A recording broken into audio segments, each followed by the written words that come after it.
بسم الله الرحمن الرحيم kusoo dhawaada shabakada sologroups.com ee laga barto cilmiga ICT iyo English oo ku baxlo qodobka Soomaaliga magacaygu Cabdiraan Ismaaciil mar walba waxaad nagala soo xiriirtaan info@sologroups.com waa casharadani security and testing oo aan ku eegno ICT security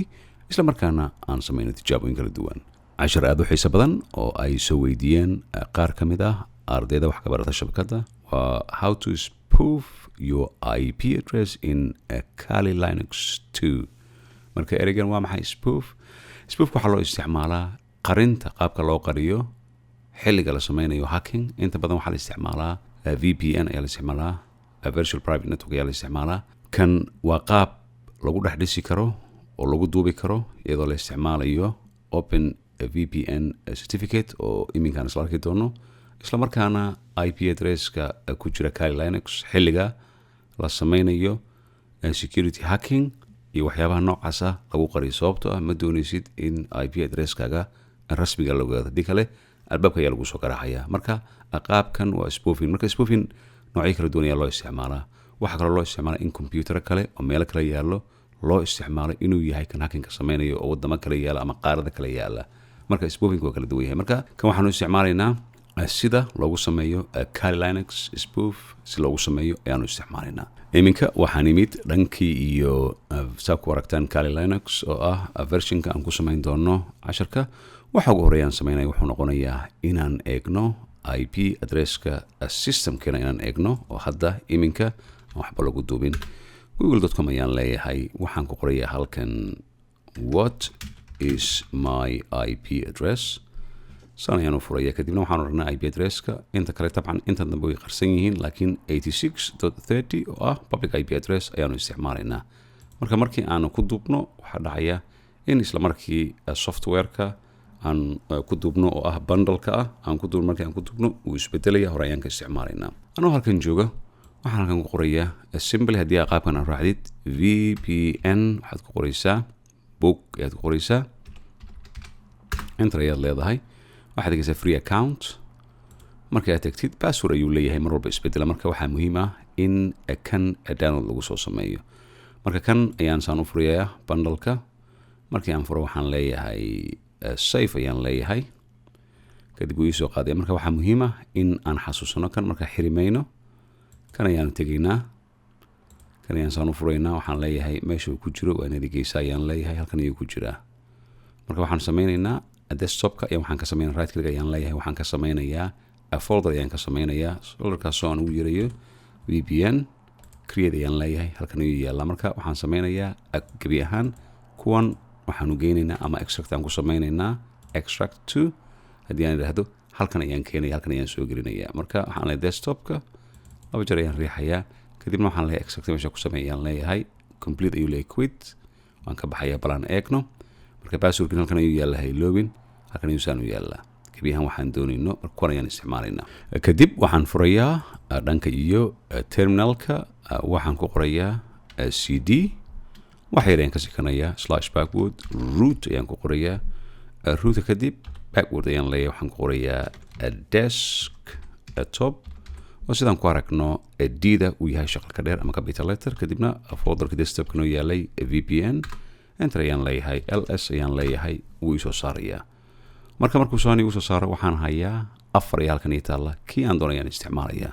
waxaan ku bilaabayaa xusuuso username and password ayaan u baahnay mar walba hoos noo yaalla waxaan leeyahay open VPN waan ka sikanayaa kadibna kan ayaan isticmaalayaa hadda laakiin saa horeyda kugu sheegay kii aad doontaan ayaad isticmaalaysaan waxaan leeyahay right click copy ayaan leeyahay right click paste ayaan leeyahay enter ayaan leeyahay horeen wuxuu weydiinayaa username-ka halkan ayaan tegayaa username-ka waa VPN book hore ayaan ka xasuusanaynaa kan ayaan copy ku sameynaynaa hoos ayaan tegayaa waxaan leeyahay VPN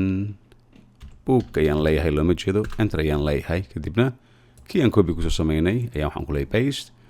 enter ayaan leeyahay wax yar ayaan sugayaa kadibna wuxuu soo saarayaa in connectionkii uu ku yidhahdo wax yar ayaa la sugaa kadibna waxaa soo baxaya inuu ku yidhahdo initialization sequences complete kaasoo macnaheedu yahay in spoof uu yahay IP addresskaaga oo halkan aad ku aragtaan 176.126 laakiin waa inaan ka eegnaa dhanka iyo browserka marka channels kala duwan iyo meelo kala duwan ayuu soo maray saa ku aragtaan. Kadib waxaan ku laabanayaa dhankan ayaan ku laabanayaa, waxaan tegayaa Google ayaan tegayaa iminka. xasuuso IP addresskii hore aanu lahayn iyo kan waxa u dhaxeeya iminka aan ku jiraa. waxaan tegayaa oo aan leeyahay what is my IP address.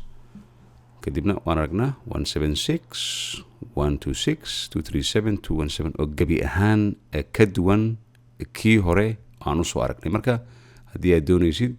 halkan ayaa confirmation ka samayn kartaa. meesha uu yahay waad ujeedaa kan New Delhi ayuu saan ugu wareegsaday oo ah wadanka India ayuu saan u joogaa. marka iminka wixii aad doontid Kali Linux oo ah dhanka hackinka, dhanka torrentiga, wax walba sanayd u geli kartaa. marka uma baahnid in software aad isticmaashid. marka kan tabcan wuxuu u shaqeeyaa sidii caadiga ayuu u shaqeeyaa. marka waxaad doontid ayaa ka geli kartaa halkan. haddii aan idhaahdo sologroups.com oo shabakadeena, meelaha qaarkood haddii ay dhacdo in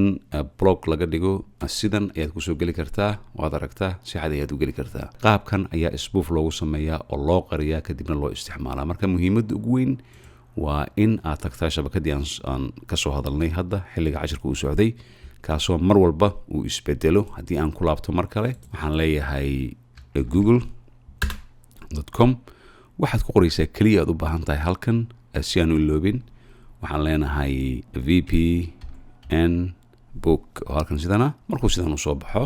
waxaad leedahay free account kadib kan ayaa doonaysaa oo zero waxba looma baahna. marka intaan oo dhan waa proxy servers kala duwan oo aad u fara badan. marka choose your own ayuu ku leeyahay. passwordkana waa kan usernameka passwordkaad u baahan tahay. protocolada uu isticmaalo all bundles include UDP 53, UDP 2000, 25,000, TCP 80 oo protocolka caadiga oo naqaano, TCP 443 iyo profileka. marka gebi ahaan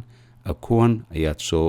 isticmaalaysaa, wax walbana u isticmaali kartaa. marka qaabkaas ayuu u shaqeeyaa. waxaan filayaa casharkan xiisaha leh ee aan ku baranay qaabka spoof loogu sameeyo ama looga korboodo IP addresska adigoo isticmaalaya Kali Linux 2. wixii macluumaad casharkan iyo casharada kale mar walba info@sologroups.com. anigoo ah macalin cabdinaasir. intaa wada kulmi doono waxaan idinkaga tegayaa wassalaamu calaykum waraxmatullaahi wabarakaatu.